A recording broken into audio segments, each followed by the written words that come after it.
بسم اللہ الرحمن الرحیم نحمدہ ونصلی علی رسولہ الکریم اما بعد۔ اہل و عیال پر خرچ کرنا۔ اس دنیا میں کون ہے جو اپنے اہل و عیال کے کھانے پینے کے انتظام کی فکر نہیں کرتا؟ بعض بے حس افراد کو چھوڑ کر تقریباً ہر شخص کی معاشی دوڑ دھوپ کا اصل مقصد یہی ہوتا ہے کہ اس کے اہل و عیال خوشحالی اور فراغت کی زندگی بسر کریں، لیکن یہ بات بہت کم لوگوں کو معلوم ہے کہ اپنے اہل و عیال کی جائز ضروریات پر روپیہ پیسہ خرچ کرنا بہت ثواب کا کام ہے۔ حضرت ابو ہریرہ رضی اللہ تعالیٰ عنہ سے روایت ہے کہ آن حضرت صلی اللہ علیہ وسلم نے ارشاد فرمایا کہ 1 دینار وہ ہے جو تم اللہ کی راہ میں یعنی جہاد میں خرچ کرو، اور 1 دینار وہ ہے جو تم کسی غلام کو آزاد کرانے میں خرچ کرو، اور 1 دینار وہ ہے جو کسی مسکین کو دینے میں خرچ کرو، اور 1 دینار وہ ہے جو تم اپنے گھر والوں یعنی بیوی بچوں پر خرچ کرو۔ ان میں سب سے زیادہ ثواب اس دینار کا ہے جو تم اپنے گھر والوں پر خرچ کرو۔ اس حدیث میں آن حضرت صلی اللہ علیہ وسلم نے گھر والوں پر خرچ کرنے کو دوسرے مصارف خیر پر خرچ کرنے سے افضل قرار دیا ہے۔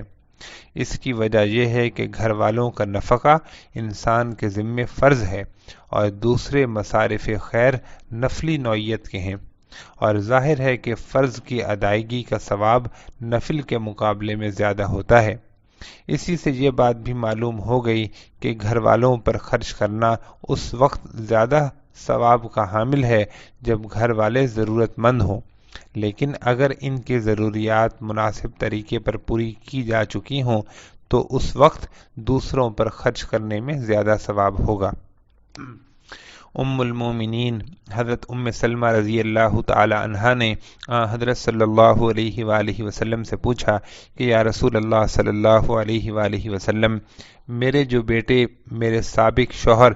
ابو سلمہ رضی اللہ تعالی عنہ سے ہیں، جب میں اس پر کچھ خرچ کرتی ہوں تو کیا اس پر بھی ثواب ملتا ہے، حالانکہ وہ میرے ہی بیٹے ہیں اور میں انہیں ایسے ویسے نہیں چھوڑ سکتی؟ آپ صلی اللہ علیہ وسلم نے فرمایا کہ ہاں، تمہیں ان پر خرچ کرنے کا ثواب بھی ملے گا۔ حضرت سعد بن ابی وقاص رضی اللہ تعالی عنہ روایت کرتے ہیں کہ آن حضرت صلی اللہ علیہ وسلم نے فرمایا کہ جو کوئی خرچ تم اللہ تعالیٰ کی خوشنودی حاصل کرنے کے لیے کرو، اس پر تمہیں ثواب ملتا ہے، یہاں تک کہ جو کھانا تم اپنی بیوی کے منہ میں ڈالو اس پر بھی۔ ان تمام احادیث سے یہ بات واضح ہے کہ اگر کوئی شخص اپنے اہل و عیال کی جائز ضروریات پوری کرنے کے لیے اس نیت سے خرچ کرے کہ اللہ تعالیٰ نے ان کے حقوق مجھ سے وابستہ فرمائے ہیں،